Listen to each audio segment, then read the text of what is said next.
I don't know if I'm lucky or not, আর এই কথাটা তোমাদেরকে কেন বলছি সেটা তোমাদেরকে লাস্টে জানাচ্ছি।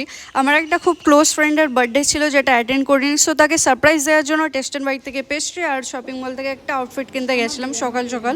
আর ওকে ঘুম থেকে তুলেই দীঘা থেকে এই আউটফিটটা ওর জন্য এনেছিলাম স্পেশালি, সেটা ওর খুব ভালো লেগেছে। আর ডায়েরি আর একটা ফটো ফ্রেম ছিল, আর ফটো ফ্রেমটা ভেঙে গেছে জার্নি করতে করতে, আর শিট। আর বাট ও যতক্ষণ না এই ফটো ফ্রেমটা কীভাবে ফিক্স করবে ততক্ষণ ও সত্যি আপসেট ছিল। আমি চিয়ার আপ করছিলাম বাট সামহাউ আপসেট ছিল। আর যখন সলিউশন জানলো she was really happy, cause ও বললো it was not just a gift, it's a memory for হার।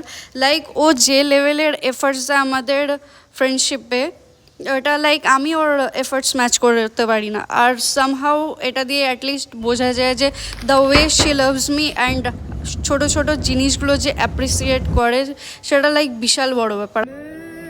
এই সিরিজটা ভাই দেখ seriously. Thank you so much guys for watching. Next ভিডিওতে আবার দেখা হবে। Bye by.